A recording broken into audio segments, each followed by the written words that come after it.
kita juga perlu memilih ya. Jadi jangan memang ketika rasanya itu pedas sekali, rasanya menyengat sekali, merangsang, itu juga kita juga jangan terlalu istilahnya memaksakan diri untuk mencoba. Walaupun sudah minum obat, walaupun sudah suntik insulin, walaupun sudah mengkonsumsi obat rutin dan sudah terkontrol, tidak bisa kalau tidak menjaga makanan.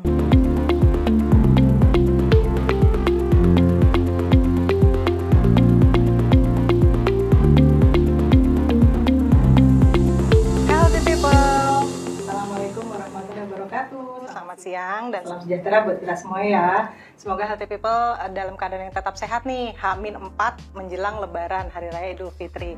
Nah, bagaimana persiapannya Healthy People? Mungkin sudah ada yang mau nyiapin nih rencana mau masak apa gitu ya. Khas-khas Lebaran nih hidangannya.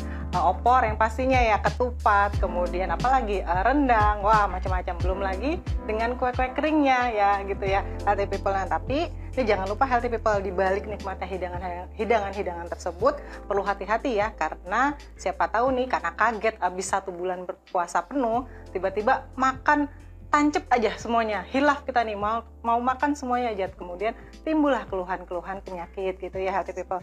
Jadi kita perlu ketahui juga nih apa aja sih jenis-jenis penyakit yang biasanya muncul di musim lebaran, di masa lebaran atau pasca lebaran. Nah, untuk itu hari ini telah hadir bersama saya, telah duduk di samping saya Dr. Haryadi, spesialis penyakit dalam Vinasim, salah satu dokter penyakit dalam di Rumah Sakit Harapan Bunda. Kita sapa dulu yuk Healthy People ya. Selamat siang Dr. Haryadi. Selamat siang. Sehat ya dok ya. Amin. Amin, sehat ya dok ya. Baik dokter, nah kita akan ngebahas nih dok tentang penyakit-penyakit yang sering kali muncul atau sering kali dikeluhkan oleh Healthy People mungkin nih pada saat lebaran atau setelah lebaran gitu dok ya. Menjelang lebaran kan hidangannya banyak dok, mungkin makannya apa aja dicoba gitu dok ya. Jadi kita nanti coba bahas ya dok ya.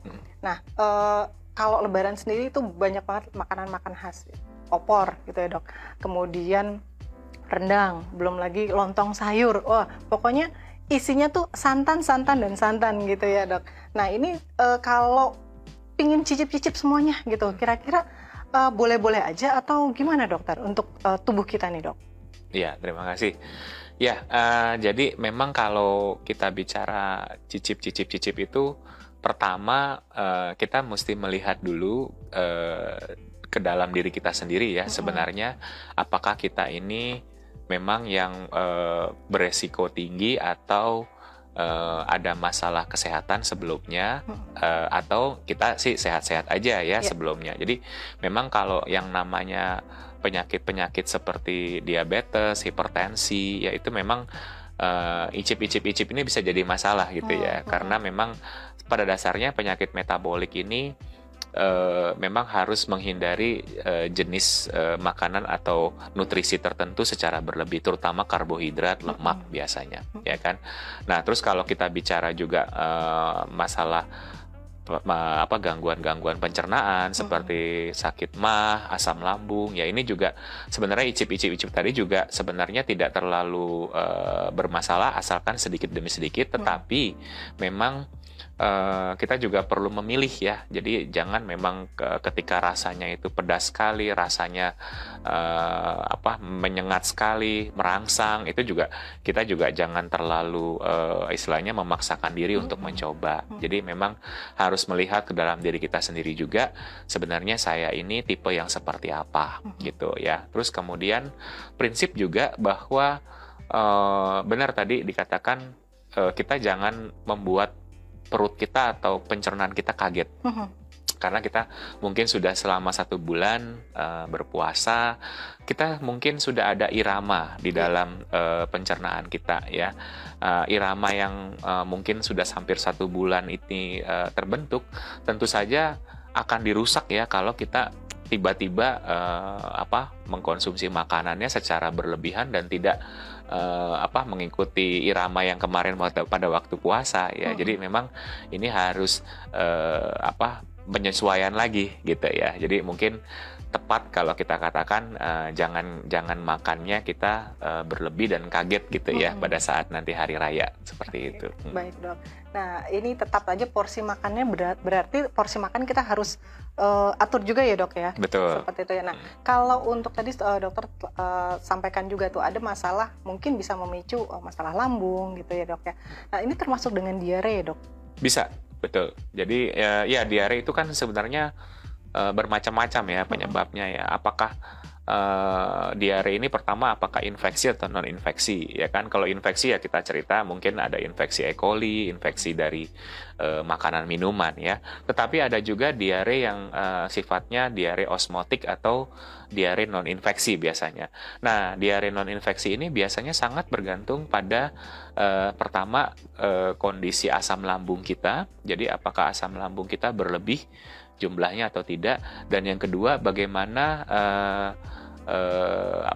konsistensi daripada makanan itu. Jadi kadang-kadang ada makanan juga tingkat keasaman ya. Jadi ada makan yang memang tingkat keasamannya tinggi atau mungkin makan makanan tertentu yang mungkin bisa memicu asam lambung sangat banyak ya.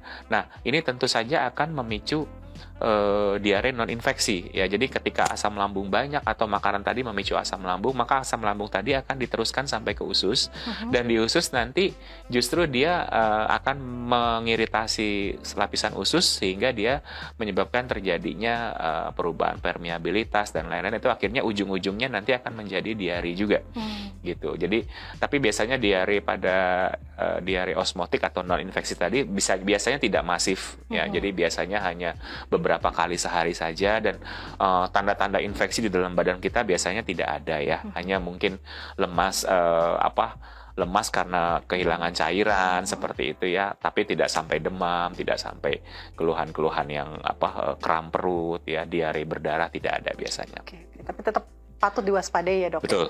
Nah kalau misalnya ini penasaran nih makannya pengen semuanya dicicipin tapi dikit-dikit aja deh porsinya gitu ya, itu masih mempengaruhi si lambung kita atau usus kita nggak sih dok? Iya, kalau untuk jenis makanan yang sangat merangsang masih mempengaruhi. Kalau kita misalnya emang nggak boleh makan pedas ya, kita coba makan pedas pada saat itu bisa saja itu langsung responnya bisa sampai ya muntah atau mungkin perutnya perih atau mungkin diare gitu ya. Tapi kalau prinsipnya makanan-makanan yang tidak terlalu merangsang, biasanya makanan-makanan tersebut biasanya sih dari konsistensi kita bisa lihat ya. Jadi tidak terlalu banyak santan, tidak terlalu banyak minyak, tidak terlalu pedas ya.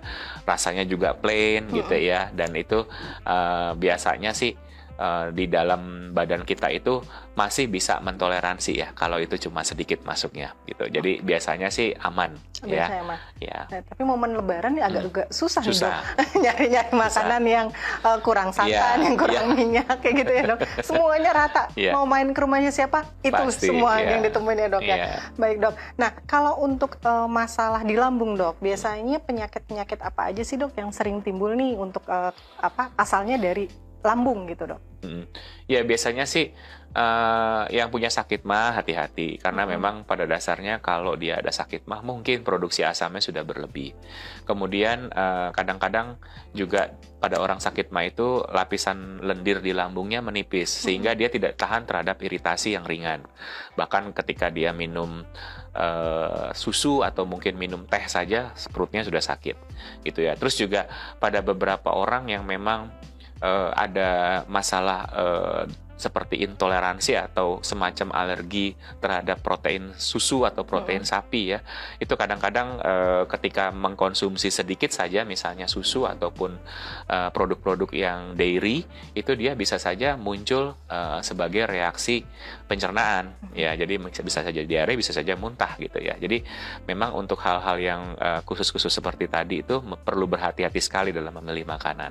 Gitu. Bagaimana kalau yang sudah punya riwayat dok, GERD misalnya gitu ya, itu kan lebih sensitif lagi ya dok ya. Nah itu seperti apa dok? Mengatur makannya atau boleh yang ini tidak boleh gitu dok? Iya.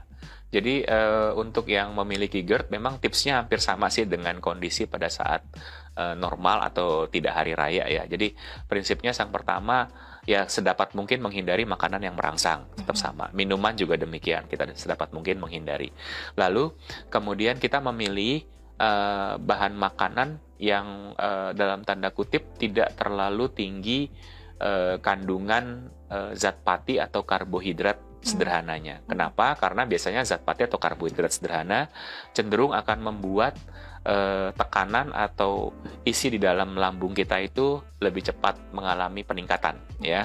Contoh misalnya kita makan makanan yang kayak seperti tepung-tepungan ya, makan makanan kayak mie ya, atau mungkin goreng-gorengan, itu sebenarnya dia akan memicu tekanan di dalam lambung kita tuh cepat sekali meningkat. Ya, jadi kita kalau makan yang seperti tadi tentu akan beresiko terhadap GERD-nya. Lalu kemudian prinsip yang berikutnya adalah kita mencoba membagi beberapa kali porsi makan kita menjadi porsi yang kecil-kecil. Sehingga biasanya orang yang ada riwayat sakit GERD lebih nyaman kalau dia mengkonsumsi makanannya mungkin lebih dari 3 kali sehari. Bisa sampai beberapa kali sehari dengan porsi yang kecil-kecil. Tetapi jaraknya juga tidak terlalu jauh, mungkin sekitaran 2-3 jam. Sedikit-sedikit tapi sering gitu. Betul. Ya, Dok ya. Prinsipnya begitu. Dan yang terakhir sekali adalah ya tadi kita jangan mencoba segala sesuatu secara masif ya. Jadi jangan langsung banyak, jadi kayak istilahnya mengagetkan pencernaan kita. Dan biasakanlah mengkonsumsi serat dan air putih yang cukup penting ya. Karena serat tadi sebenarnya dalam tanda kutip tekanan di dalam lambung tidak terlalu meningkat kalau kita mengkonsumsi serat. Yang serat yang kedua, serat tadi ini akan lebih cepat dikosongkan dari lambung kita. Jadi pengosongan lambung kita tuh lebih cepat kalau kita mengkonsumsi serat. Sehingga dia tidak menyebabkan peningkatan di dalam lambung secara tiba-tiba gitu ya. Dan itu lebih lebih sedikit atau lebih kecil menyebabkan terjadinya serangan GERD sebenarnya. Baik gitu. Dokter. Nah ini menarik nih karena kan biasanya di momen Lebaran itu air putih agak jarang gitu dok. Sirup-sirup bertebaran di mana-mana gitu ya. Ada yang parsel-parsel di sini pasti ada sirup. Kalau nggak sirup ada minuman ringan gitu ya dok yang bersoda. Nah ini sedapat mungkin dihindari healthy people ya gitu. Ini makin menarik aja nih obrolannya healthy people. Jika ingin bertanya, monggo silakan bisa disampaikan di DM Instagram di Rumah Sakit Harapan Bunda atau melalui kolom chat ya selama acara ini berlangsung. Baik dokter, kita lanjut lagi ya dok ya. Nah kalau untuk ada nggak sih dok tanda-tanda nih kalau ini udah harus stop nih gitu. Itu biasanya yang menandakan seperti itu kondisi seperti apa dok? Iya. Biasanya sih kalau kita bicara mengenai sakit MAH ataupun GERD, biasanya tanda-tandanya itu kurang lebih sama seperti ketika terjadi serangan MAH ataupun GERD tadi. Kalau sakit MAH biasanya dominansi tanda-tandanya atau gejalanya seputaran perut ya. Biasanya berupa nyeri ulu hati, perutnya terasa mual, kemudian penuh ataupun rasa begah ya, kemudian rasa tidak nyaman di daerah perut bagian atas. Nah, sedangkan GERD ini biasanya lebih kepada keluhan-keluhan di luar perut ya, biasanya berupa rasa terbakar di dada, kemudian rasa seperti mengganjal di tenggorokan, atau mungkin batuk-batuk kering ya, seperti rasa flu seperti itu ya, atau mungkin sakit kepala ya. Jadi memang GERD lebih bervariasi ya. Nah, tetapi prinsipnya ketika kita sudah merasakan yang seperti saya sebutkan tadi, mungkin di situ kita perlu evaluasi. Mungkin kita sudah dalam keadaan yang berlebih dan mungkin di situ kita perlu melakukan intervensi. Ya, apakah kita minum obat, apakah kita misalnya mengurangi atau menghentikan dulu makan makanan yang merangsang tadi misalnya, seperti itu. Jadi memang ini tanda-tanda yang biasanya kalau kita sudah memang ada sakit MAH ataupun GERD, kita mengetahui, wah rasanya nih perut saya sudah nggak bener nih, gitu, seperti itu. Jadi begitu udah mulai timbul tanda-tandanya itu cepat-cepat aja diberhentikan gitu ya dok. Jadi jangan lagi dipaksakan, meskipun masih suka, masih kepingin makan, di stop dulu aja gitu, diistirahatkan dulu. Mungkin nanti nanti lagi nih kita lihat kondisinya gitu ya dok ya, dan cepat-cepat minum obatnya, seperti itu healthy people. Nah kadang-kadang nih dok, makanan beratnya sudah bosan gitu ya dok, tapi makanan keringnya masih banyak nih gitu, nastar, kastengel, macam-macam itu, aduh kalau ngelihat itu kepingin banget ya. Nah maunya udah deh makan ini aja deh gitu, menurutnya kecil-kecil tapi kan ternyata ini ya dok ya, apa namanya, kalorinya cukup banyak. Nah ini gimana dok dengan kondisi perut kosong, nggak usah makanan berat tapi maunya ngemil itu aja, pengaruh nggak nih dok ke pencernaan? Betul. Sebenarnya makanan kecil ataupun makanan besar kita jangan melihat dari porsinya saja, tetapi jenis makanannya apa. Sebenarnya kalau kayak kue-kue atau seperti kastengel, nastar itu sebenarnya masih bisa dibilang itu makanan berat. Kenapa? Kalau menjadi makanan kecil, kalau kita cuma nyomot satu gitu ya. Kalau satu toples. Siap, kalau satu toples ya itu jadi makanan besar.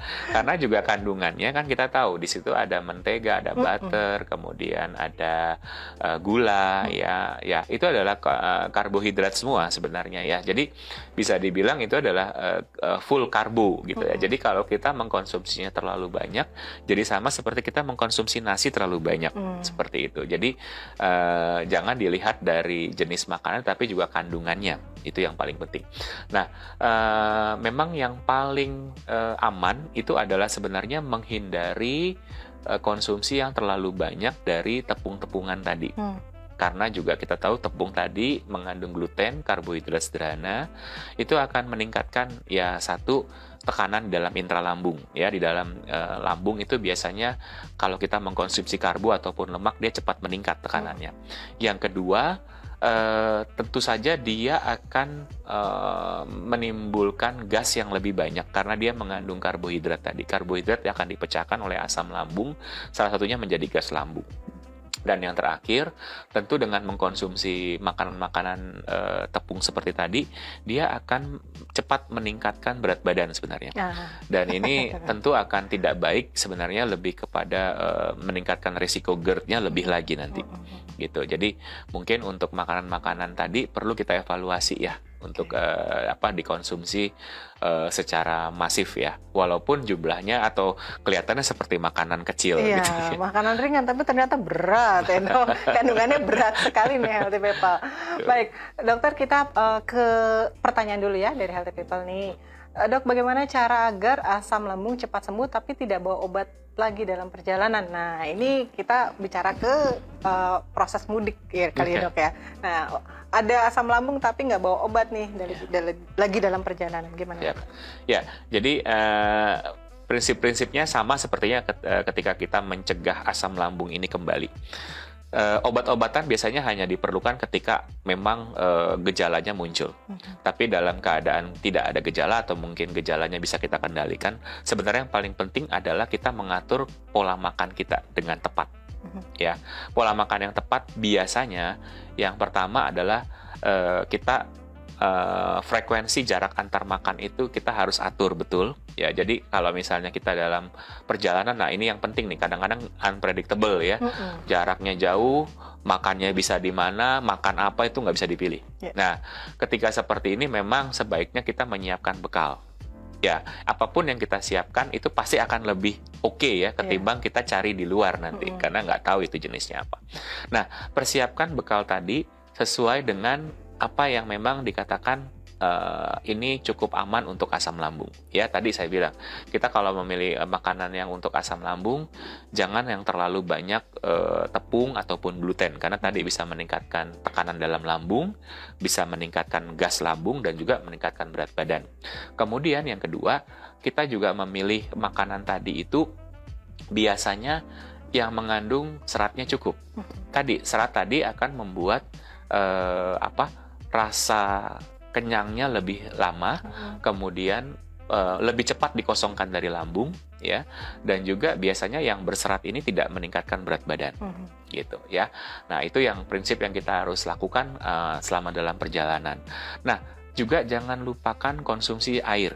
Ini penting. Kenapa? Air itu sebenarnya dalam jumlah yang cukup dia akan mengurangi keasaman dari asam lambung. Ya, jadi dia meningkatkan pH lambung ya, dalam kondisi asam lambungnya penuh, paling tidak itu akan mengurangi iritasi terhadap lambung itu sendiri. Ya, jadi jangan kurang cairan nih healthy people ya, karena memang dampaknya bisa luar biasa banget. Ya, cairan itu penting. Dan yang terakhir tentu saja memang selama perjalanan kita juga harus happy ya, jangan stres, karena stres akan meningkatkan asam lambung. Stres di jalan, asam lambung naik gitu ya dok. Betul. Ya. Baik. Nah tadi air minum ya, air minumnya juga jangan dilupakan, dan air putih catatannya itu ya dok ya. Jangan ragu-ragu untuk minum, karena mungkin ada berpikir perjalanan mungkin agak macet atau apa, malas minum gitu ya dok, takut ke toilet terus gitu kan, pasti seperti itu, ada pemikiran seperti itu. Tapi usahakan tetap terjaga untuk cairannya healthy people ya.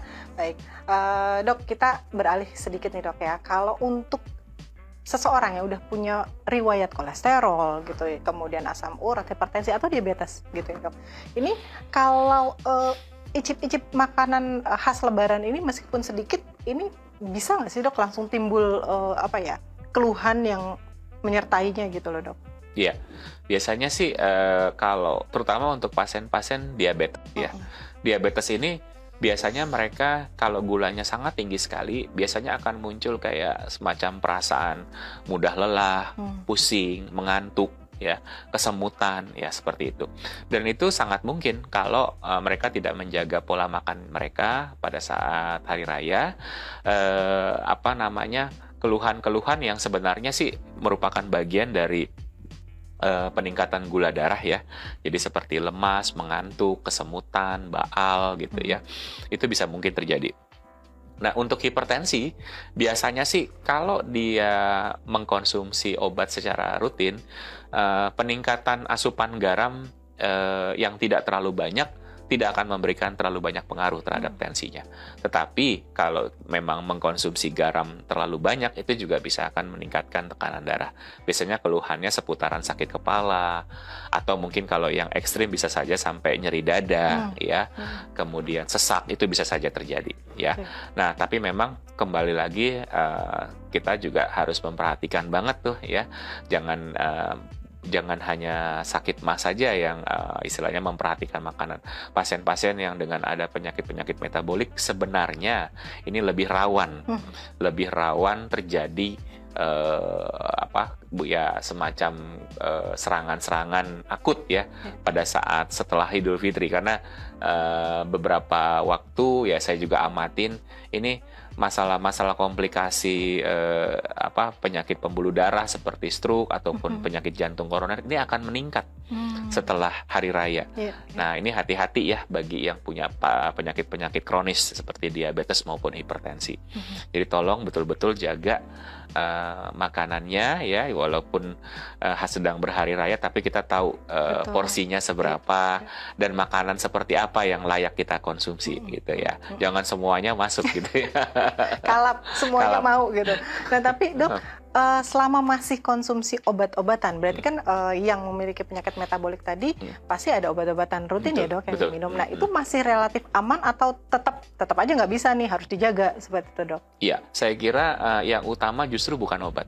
Jadi kalau pilar penata laksanaan penyakit-penyakit kronis, nomor 1 itu diet, nomor 2 itu lifestyle atau olahraga, ya kan. Jadi jangan nanti obatnya dikira akan melindungi dia kalau dia tidak menjaga makanan, ya. Jadi nomor 1 itu harus kita menjaga makanan dulu. Nah, nanti akan terbentuk pola hidup yang baik gitu ya. Jadi walaupun sudah minum obat, walaupun sudah suntik insulin, walaupun sudah mengkonsumsi obat rutin dan sudah terkontrol, tidak bisa kalau tidak menjaga makanan gitu ya. Terutama nih pada saat hari-hari setelah hari raya.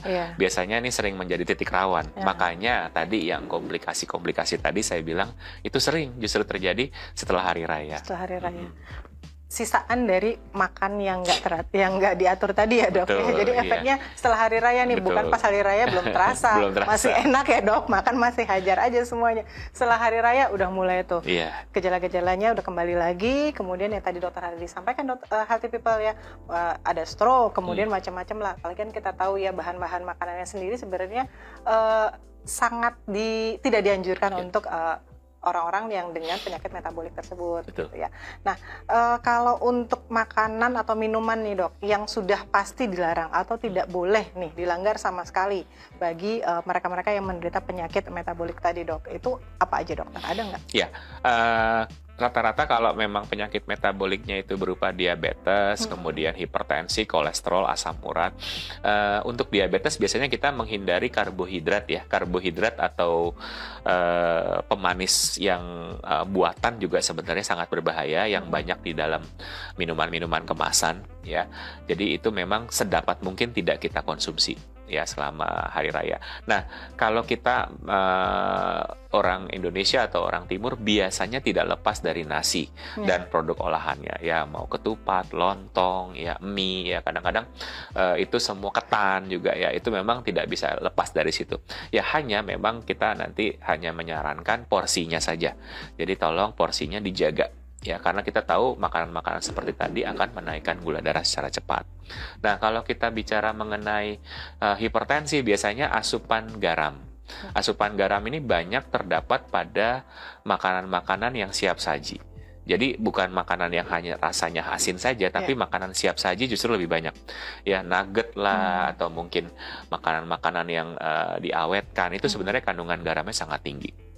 Ya, terus kalau kita bicara pasien asam urat, biasanya yang mengandung basa purin tinggi. Basa purin ini biasanya didapatkan dari daging-daging yang berwarna merah, terutama ya, termasuk sapi, kambing, kemudian seafood kecuali ikan ya. Jadi kayak udang, cumi ya, kemudian tiram ya, itu semua akan sangat-sangat tinggi basa purinnya ya. Belum lagi yang jeroan-jeroan ya. Nah, ini juga sangat-sangat tinggi ya. Jadi sedapat mungkin kalau kita punya asam urat ya kita hindari makanan yang itu ya. Kalau untuk kolesterol saya kira sama dari lemak hewani, biasanya dari daging merah, kemudian kuning telur, ya kemudian jeroan juga ya, itu juga harus dibatasi konsumsinya. Gitu ya, pada saat orang-orang yang memang punya penyakitnya ya. Itu intinya sebenarnya adalah tetap kembali kepada pola makan yang sehat sih ya. Gitu. Jadi jangan nanti kita berlebih di saat hari raya itu, dan itu akhirnya bisa membawa kondisi yang fatal gitu ya setelah hari raya. Gitu. Baik dokter. Nah, tadi juga dokter sempat menyebutkan healthy people nih, karbohidratnya juga dijaga gitu. Jangan yang udah makan lontong tapi belum makan karena belum makan nasi. Kebiasaannya tambah gitu. Nasi ya. Tambah nasi atau nasi campur sama mie. Nah, itu paling enak sih memang gitu. Tapi berdobel ini karbohidratnya gitu healthy people. Nah, dokter sebagai penutup, Dok. Hal apa aja sih, Dok, yang perlu kita lakukan nih untuk tubuh kita supaya nggak kaget nih nanti, Dok, menerima atau mengkonsumsi makanan-makanan khas Lebaran nanti, Dok? Baik, yang pertama tentu saja kita memilih jangan semuanya sekaligus masuk ya. Kemudian yang kedua, mungkin persiapkan kondisi pencernaan kita ya. Kalau memang kita memiliki masalah pencernaan ya mungkin kita bisa persiapkan dulu dari pagi. Kita mungkin mengkonsumsi cairan yang cukup. Kemudian kalau memang masih kurang nyaman lambungnya, bisa mengkonsumsi obat lambung dulu ya. Kemudian juga dipilih makanannya itu, jangan yang memang merangsang, pedas, asam, santan, biasanya itu sangat merangsang ya. Dan kalaupun kita terpaksa harus makan makanan seperti tadi, kita jangan terlalu banyak. Ya, jadi mungkin jumlahnya sedikit, mungkin kita bisa selingkan dengan beberapa makanan lain yang tidak terlalu merangsang ya. Jangan lupa konsumsi serat juga harus cukup ya. Kemudian kalau memang kita tahu bahwa kita akan makan yang besar, yang berat dengan karbo yang besar, ya mungkin kita persiapkan lambung kita ini ya, ibaratnya diberi pemanasan dulu lah gitu ya. Mungkin konsumsinya ya yang ringan-ringan dulu sebelumnya. Apakah memang bisa kita konsumsi yang seperti buah-buahan lebih dulu ya. Jadi terbalik nih ya, jangan buah-buahan terakhir. Kadang-kadang biasanya gitu ya, pencuci mulut katanya. Tapi sebenarnya buah-buahan itu juga baik dalam keadaan perut kosong sebenarnya, bukan perut terisi. Ya, ditambah tadi buah-buahan mungkin lebih bisa diterima pencernaan kita lebih baik ketimbang makanan-makanan yang mengandung karbo atau lemak terlalu banyak. Begitu ya. Prinsip juga sedapat mungkin menghindari minuman-minuman kemasan. Karena minuman kemasan selain mengandung soda, juga mengandung pengawet. Biasanya tidak akan membuat lambung kita itu nyaman, ya. Kemudian juga kadar karbonya atau glukosanya sangat tinggi biasanya pada minuman kemasan. Itu juga tidak baik ya gitu, dan tentu saja soda tadi akan mengganggu di asam lambung ya. Jadi prinsipnya memang sedapat mungkin kita menghindari minuman-minuman kemasan tadi. Yang terbaik kalau saya sih air putih. Air putih. paling oke deh, juara paling juara. Baik, dokter, ternyata ada pertanyaan lanjutan nih dok, susulan dari Healthy People. Dok, bagaimana menurut dokter, COVID varian, ini agak-agak belok dikit ya, tapi nggak apa-apa ya dok ya, kita bahas sedikit ya dok. Bagaimana menurut dokter COVID varian Arcturus, apakah aman untuk mudik lebaran tahun ini? Nah, gimana dok? Jadi aman atau tidak, ini tergantung kita dan lingkungan. Ya, jadi COVID itu ya dia pasti akan setiap musim berganti, dia mungkin akan ada varian-varian baru. Kan juga sudah disampaikan oleh WHO yang lalu ya. Jadi siap-siap aja nih ada varian baru ya. Nah, memang varian yang Arcturus terakhir ini cukup fenomenal ya, karena ternyata itu bisa menyerang lagi pada negara-negara yang sebelumnya memang sudah melampaui puncak COVID gitu ya, puncak COVID, dan Indonesia katanya sudah masuk itu variannya ya. Gejala-gejalanya juga ya utamanya katanya malah bukan batuk pilek ya, malah lebih ke arah demam seperti itu, dan seperti penyakit-penyakit tropik juga. Nah, pertama kalau menurut saya sih tetap kita melakukan prokes ya, apalagi kalau kita dalam kerumunan, dalam transportasi umum, kemudian sedang makan seperti itu, harus ya sedapat mungkin sih tidak dalam kerumunan yang besar, dan juga mungkin kita tahu bahwa kondisi di situ ada yang sedang tidak sehat segala macam ya, kita menghindarilah ya. Terus yang selanjutnya ya, kita juga kan mau melindungi sanak keluarga kita ya. Pastikan, kalau saya sih lebih aman kita tahu nih sebelah kita nih dalam keadaan sehat atau tidak, satu. Terus yang kedua, sudah vaksin belum gitu ya. Nah, itu penting juga tuh ya, karena banyak juga pasien-pasien ternyata kan tidak bisa divaksin atau belum vaksin bahkan ya. Ini juga jadi dia punya imunitas herd immunity ya istilahnya, herd immunity-nya jadi belum terbentuk gitu ya. Nah, terus untuk pencegahan COVID, saya kira tetap kita lakukan ya, sedapat mungkin mencuci tangan ya, kalau memang diperlukan silakan gunakan kembali masker ya. Banyak juga kok negara-negara di luar akhirnya menyarankan untuk menggunakan masker kembali, terutama untuk di area-area umum, transportasi umum ya, di daerah-daerah yang memang tertutup dan itu memang banyak sekali orang ya. Mudah-mudahan sih tidak menjadi puncak COVID berikutnya ya. Dan ini memang penyebarannya sih masih cukup banyaknya di Jakarta justru ya. Nah, ini memang kita khawatir justru ketika puncak mudik ini justru banyak orang yang membawa virusnya ke daerah, nanti bisa terjadi outbreak di daerah ya. Jadi yang terpenting tetap lakukan prokes sih sebenarnya ya, dimanapun itu gitu ya. Jadi mudik kali ini pun ya, walaupun sudah ditarik PPKM, tapi tetap saya kira prokes di daerah-daerah tertentu tetap harus jalankan. Itu tetap penting ya Healthy People ya, prokes itu atau protokol kesehatan itu tetap penting dilakukan. Jadi jangan lupa tuh tetap aja pakai masker begitu. Mungkin ada yang mudik pakai kendaraan umum gitu ya, tetap digunakan maskernya. Kemudian cuci tangan secara teratur, dan juga jika memungkinkan tidak berada dalam kerumunan yang banyak. Pada saat silaturahmi tidak ada yang melarang silaturahmi nih Healthy People ya, tapi tetap dijaga juga protokol kesehatannya seperti itu, supaya kita tetap sehat. Gitu, begitu ya dok ya. Baik, Healthy People, untuk jadwal Dokter Haryadi, spesialis penyakit dalam Vinasim, berada di Rumah Sakit Harapan Bunda setiap hari Senin sampai dengan Jumat di jam 16 sampai dengan jam 19. Jadi Healthy People, jika ingin berkonsultasi dengan beliau bisa datang ke Rumah Sakit Harapan Bunda sesuai dengan jadwal beliau. Nah, jika tidak bisa atau belum bisa ke Rumah Sakit Harapan Bunda, bisa melalui dokter online service atau telemedicine dengan melakukan atau mengirimkan WhatsApp ke nomor 0817 0349 0318. Nanti akan dibantu oleh teman-teman admin dokter online service untuk bisa terhubung dengan Dokter Haryadi dan berkonsultasi dengan beliau. Baik Healthy People, Hari Raya Lebaran merupakan momen berkumpul dengan keluarga dan sanak saudara dengan sajian-sajian makanan khas Lebaran yang nikmat. Tapi perlu juga diingat nih Healthy People, untuk tetap menjaga porsi makan agar tubuh tidak kaget atau organ-organ dalam itu tidak kaget ya, dan timbul keluhan kesehatan lainnya. Imbangi juga dengan perbanyak minum air putih, kemudian sajian yang berserat tinggi agar momen lebaran semakin menyenangkan dan juga kesehatan healthy people tetap terjaga.